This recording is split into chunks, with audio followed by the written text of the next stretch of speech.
حضور علیہ الصلوۃ والسلام نے ارشاد فرمایا صدق ینجی والکذب یہلک، سچائی انسان کو نجات دیتی ہے اور جھوٹ انسان کو ہلاک کر دیتا ہے۔ ابن خراش اس کے 2 بیٹے تھے۔ جب وہ دونوں بیٹے حجاج بن یوسف کے مقابلے میں جنگ کے لیے گئے تو یہ اس جنگ سے بھاگ آئے تھے اور انہوں نے آ کے گھر اپنے والد گرامی کے پاس پناہ لے لی۔ حجاج بن یوسف کو پتا چلا کہ ابن خراش کے دونوں بیٹے جنگ سے چوری چھپ کے نکل آئے ہیں اور انہوں نے اپنے والد گرامی کے گھر آ کے پناہ لے لی ہے۔ اور ابن خراش وہ شخصیت ہے جنہوں نے پوری زندگی سچ بولا تھا، کبھی جھوٹ نہیں بولا تھا۔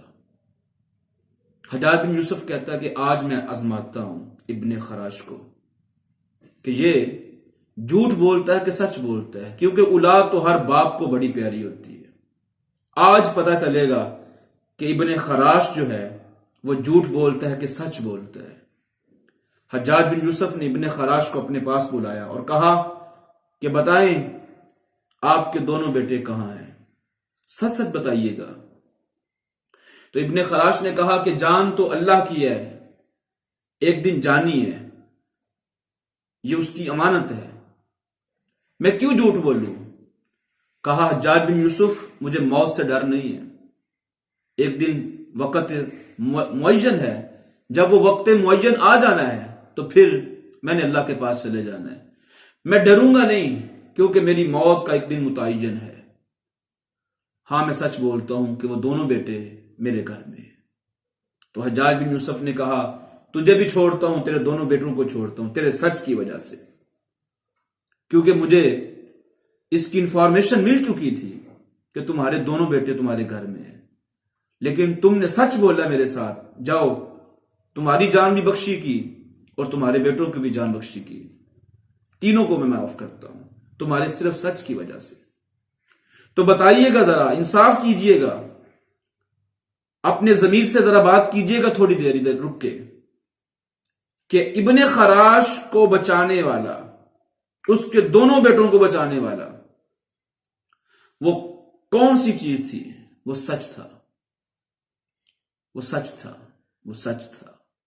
اگر جھوٹ بولتے ابن خراش تو خود بھی موت کی نیند سو جانا تھا اور بیٹوں نے بھی نیند کی موت سو جانا تھا۔ تو 3 زندگیاں بچیں صرف ایک سچ کی وجہ سے۔ تو اللہ کا نبی کا فرمان سچ ثابت ہوا کہ نہ ہوا؟ الصدق ینجی، سچائی انسان کو نجات دیتی ہے۔ تو آئیں ہم بھی سچ بول لیں۔ وہ ایک ہرنی، اس نے حضور علیہ الصلوۃ والسلام کو ایک دن آواز دی، یا رسول اللہ صلی اللہ علیہ وسلم۔ اللہ کے رسول صلی اللہ علیہ وسلم نے اس کی بات سنی، کہا بتائیے کیا معاملہ ہے؟ کہا اللہ کے پیارے رسول صلی اللہ علیہ وسلم میری ذرا ٹانگیں اس رسی سے کھول دیجئے، میں نے اپنے بچوں کو فیڈ کروانا ہے، اور میں آپ سے وعدہ کرتی ہوں کہ جیسے ہی میں بچوں کو فیڈ کروا دوں گی میں واپس آ جاؤں گی۔ حضور علیہ الصلوۃ والسلام نے ارشاد فرمایا تیرے مالک اگر آ گئے، کہا کہ میں آپ سے سچ بول رہی ہوں، میں بچوں کو فیڈ کروا کے آ جاؤں گی، آپ میرا انتظار کیجیے گا۔ اللہ کے محبوب صلی اللہ علیہ وسلم نے انتظار کیا اور اس کی ٹانگیں کھول دی، وہ چلی گئی۔ تھوڑی دیر بعد دیکھا حضور علیہ الصلوۃ والسلام نے کہ وہ پہاڑیوں کے پیچھے سے چلتی آ رہی ہے ہرنی، اور وہ حضور کے پاس آئی۔ آقا علیہ الصلوۃ والسلام نے پھر اس کی ٹانگیں رسی کے ساتھ باندھی، اتنے میں ہرنی کے مالک آ گئے۔ حضور علیہ الصلوۃ والسلام نے ارشاد فرمایا کیا تم یہ اپنی ہرنی مجھے دینا چاہتے ہو؟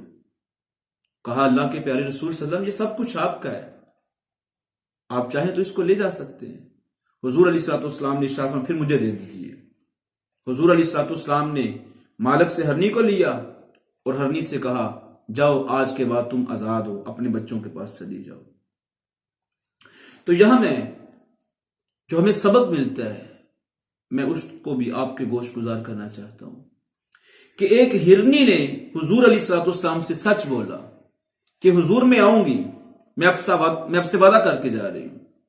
تو وہ اپنا کام مکمل کرنے کے بعد، بچوں کو فیڈ کروانے کے بعد سچ بولا تھا، اس نے وعدہ پورا کیا، وہ حضور کے پاس تشریف لے کے آئی۔ اب جو اس نے وعدہ کیا تھا، جو حضور سے سچ بولا تھا، اب اس سچائی نے اس ہرنی کو بھی نجات دے دی۔ پہلے وہ کسی مالک کے انڈر تھی، مالک کی بات مانتی تھی، اب اللہ کے رسول نے اس کو آزاد کر دیا۔ کس چیز نے اس ہرنی کو نجات دی؟ اس کے سچ نے، کہ حضور میں آؤں گی۔ وہ آئی، پھر اس نے جھوٹ نہیں بولا، اس نے وعدہ خلافی نہیں کی۔ تو حضور علیہ الصلوۃ والسلام کا یہ فرمان علی شان بالکل سچا ہے کہ الصدق ینجی، سچائی انسان کو نجات دے دیتی ہے۔ اس پاکستان کے اندر جہاں پہ ہم اپنی زندگی بسر کر رہے ہیں، جہاں پہ انگریز حکومت تھی، برطانیہ کا راج تھا، ہندوستان بھی ادھر تھا، پاکستان بھی ادھر تھا، تو پاکستان کے لوگ بھی ادھر تھے مسلمان، ہندوستان کے لوگ ہندو بھی ادھر آباد تھے، اور انگریز لوگ بھی ادھر آباد تھے۔ جو آج برطانیہ بن گیا، جو آج ہندوستان بن گیا، جو آج پاکستان بن گیا، پہلے یہ تینوں ملک اکٹھے اس دھرتی کے اوپر اپنی زندگیاں بسر کر رہے تھے۔ اب ایک معاملہ ہوا، سہارنپور کی زمین، وہاں پہ مسلمانوں نے زمین کے ایک ٹکڑے پہ قبضہ کر لیا۔ اب مسلمان کہہ رہے کہ ہم نے ادھر مسجد بنانی ہے، ہندو کہہ رہے کہ ہم نے ادھر مندر بنانا ہے، ہماری جگہ ہے، ہمارے حوالے کی جائے۔ مسلمانوں نے اس کے اوپر قبضہ کر لیا۔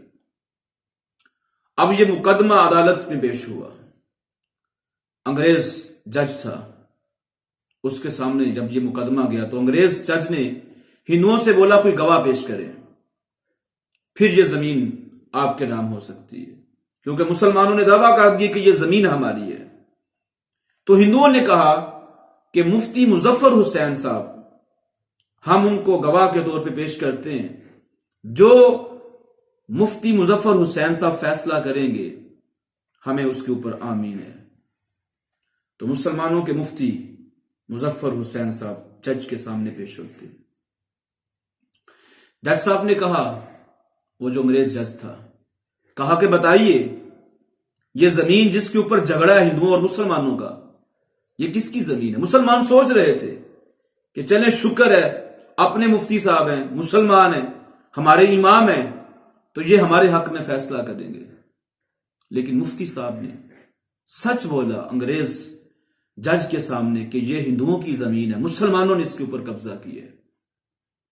اب جو مسلمان تھے انہوں نے آپ کو برا بھلا کہنا شروع کر دیا کہ آپ کو تو چاہیے تھا کہ ہمارے حق میں فیصلہ کرتے، کہ مسلمان وہاں پہ مسجد بناتے، آپ نے پھر ہندوؤں کی حمایت کی، ہندوؤں کی فیور کی کہ یہ زمین ان کی ہے، مسلمانوں نے قبضہ کیا ہے۔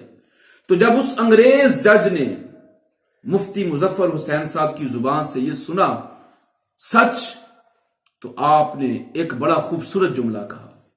وہ تھا انگریز، وہ نان مسلم تھا، وہ مسلم نہیں تھا، لیکن اس نے ایک تاریخی جملہ اپنے منہ سے نکالا۔ وہ تاریخی جملہ کیا تھا؟ وہ انگریز جج کہنے لگا، آج مسلمان ہار گئے ہیں، اسلام جیت گئے، اسلام جیت گئے۔ تو یہ اسلام کا اصول ہے، الصدق ینجی والکذب یہلک، سچائی انسان کو نجات دیتی ہے اور جھوٹ انسان کو ہلاک کر دیتا ہے۔ حضور علیہ الصلوۃ والسلام کی بارگاہ میں ایک شخص حاضر ہوا، 4 گناہ تھے اس کے اندر، شراب پینا، زنا کرنا، چوری کرنا اور جھوٹ بولنا۔ کہنے لگا حضور دل کرتا ہے اسلام لے آؤں، لیکن اسلام کے اندر یہ 4 چیزیں حرام ہیں، جھوٹ حرام، شراب حرام، زنا حرام، چوری حرام۔ تو میں اس شرط پہ کلمہ پڑھوں گا، کوئی ایک چیز آپ معاف کروا لیں، باقی تینوں گناہ میں کروں گا۔ اگر آپ کو یہ شرط منظور نہیں تو پھر میں کلمہ نہیں پڑھوں گا۔ حضور علیہ الصلوۃ والسلام نے ارشاد فرمایا، ہمیں تمہاری شرط منظور ہے، آپ صرف جھوٹ نہیں بولیں گے، سچ بولیں گے، جھوٹ نہیں بولیں گے۔ شراب حضور نے نہیں کہا، زنا حضور نے نہیں کہا اس کو چھوڑ دو، چوری حضور نے نہیں کہا کہ اس کو چھوڑ دو، کیا کہا؟ جھوٹ چھوڑ دو۔ وہ شخص مسلمان ہوا، اس نے کلمہ طیبہ پڑھا، لا الہ الا اللہ محمد رسول اللہ۔ اس شخص کا بیان ہے کہ حضور علیہ الصلوۃ والسلام سے جو میں نے وعدہ کیا تھا نا سچ بولنے کا، اس سچ نے میرے تینوں گناہ چھوڑا دیے۔ شراب خانے میں گیا تو بوتلیں توڑ دی، جس عورت سے زنا کرتا تھا اس کے پاس گیا تو دل میں یہ چیز آئی کہ اگر اللہ کے رسول نے پوچھ لیا کس نے زنا کی ہے تو صحابہ کی موجودگی کے اندر میں وہاں پہ یہ کہوں گا تو پھر زنا کی سزا بھی تو متعین ہے. چلو اس کو بھی چھوڑتے ہیں, شراب کو بھی چھوڑتے ہیں, مال سامنے پڑا ہوا ہے, ہاتھ نہیں لگایا.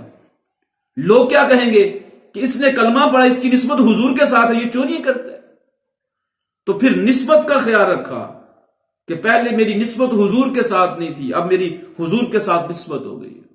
چوری چھوڑ دی, زنا چھوڑ دیے, شراب چھوڑ دی. کس نے چھڑائے؟ سچ نے. آئیں عہد کریں اپنی زندگیوں کے ساتھ, ہم سچ بولیں گے اپنے بچوں کے ساتھ, اپنی بیوی کے ساتھ, اپنے شاگرد کے ساتھ, اپنے مریدوں کے ساتھ, اپنے طلباء کے ساتھ. جہاں جہاں ہمارا اثر و رسوخ موجود ہے, جہاں جہاں ہم بیٹھتے ہیں, سیٹنگ کرتے ہیں, احباب کا حلقہ ہمارے ارد گرد بیٹھتا ہے, تو سچائی کو اپنا زیور بنائے.